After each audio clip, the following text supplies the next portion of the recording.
This is another first for the Property Management Framebreakers podcast because I'm here in Fort Worth, Texas. Just hosted a dinner last night where I had David Norman, our chief PM, talking to a group of property managers that were peppering him with questions about AI and the data that we see in the system and all the different things that we are starting to really be able to uncover now that we have over 500 Agentic AI deployments with an AI that is continuing to understand those behaviors, improve itself, share across the board.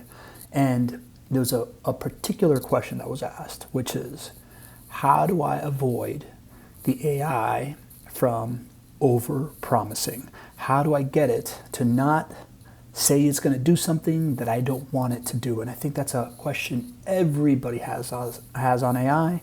So David Norman answered this question, and I think he answered it really, really well in a way that I want you to hear it. So I'm literally turning this around from a conversation last night into your ears right now.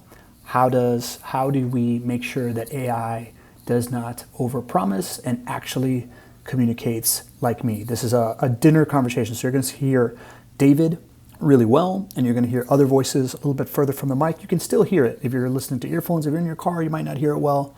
But David restates the question every single time and goes into it. So enjoy this. This is awesome.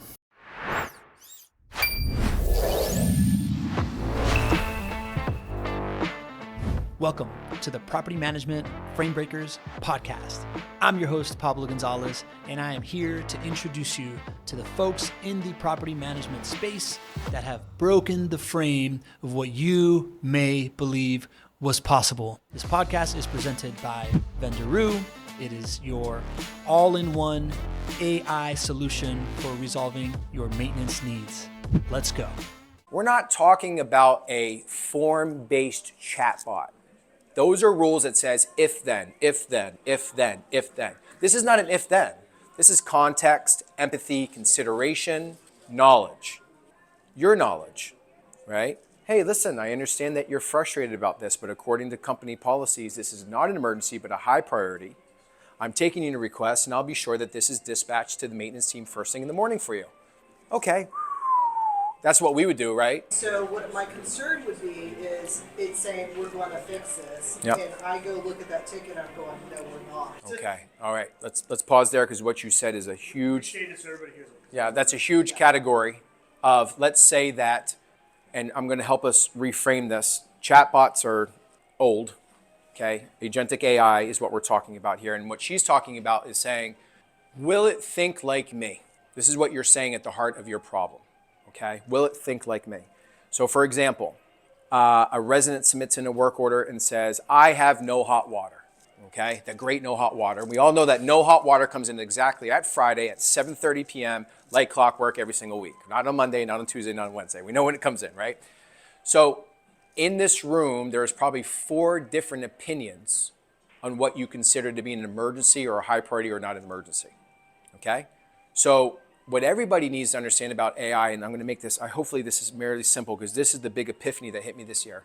It is no different than hiring an employee, okay? If you're thinking of AI as something other than hiring an employee, you need to change your mindset. Because the people that are winning with AI and the people that are losing with AI, there is a very clear statistical number that I can tell the difference. The people that win with AI put in 2x the effort to train, build flows, and give their knowledge than the people that fail. So the people that fail give an average about 79 data points. The people that win are double that, 125, 130. It's clear as day. What does a data point look like? Policy, property note, NTE data, training them, asking it. For example, how do you triage a clogged toilet? And you're asking your employee this. You hire them. You want to know their level of intelligence. And ROOs says, well, I triage all clogged toilets based upon the fact that if the resident has a separate working toilet inside of the house, I know it's a high priority, but it's not an emergency. But if they only have one toilet, I know that's an emergency. I request photos, documentation, and say, do me a favor, and I see this trend a lot, don't send me photos of a clogged toilet, just take their word for them. Okay? Right? Another one of my favorite ones. Land the plane first, man. Oh, sorry. So how do we figure out how it doesn't overpromise and underdeliver before you start Yeah. So you have the ability, as you're working with your employee, to say good job or adjust and help it understand the way that you view maintenance work orders that are specific to your property, just like an employee. And it is as simple as just asking a question and telling it your mindset. That's what I'm saying. It's just like employee, guys. It's not that complicated now. You have to be willing, though, to put in the time, because for the first time ever, you can see how your employee's thinking. Its brain, it actually tells you why it's made this decision, and you can say good job, or you can say adjust. I don't think that that's a high priority.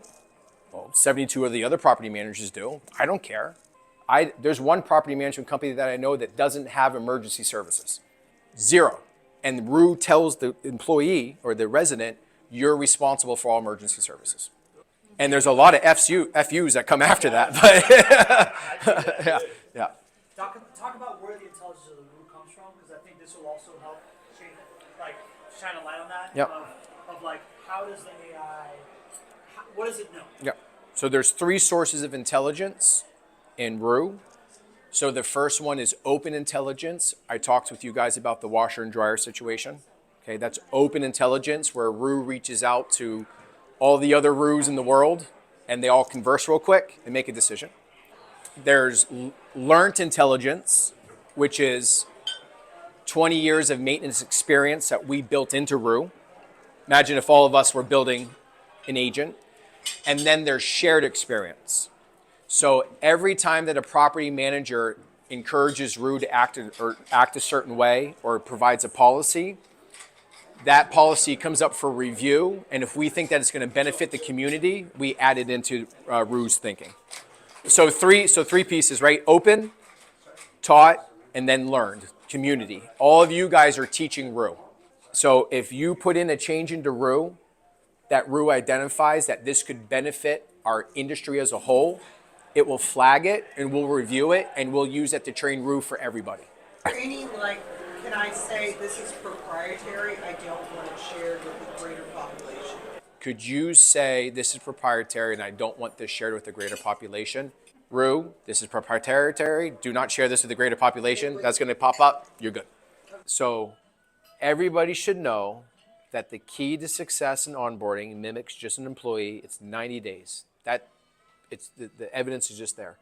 The person who invests 90 days and is putting in double the input into their teammate are the ones that are achieving 85%.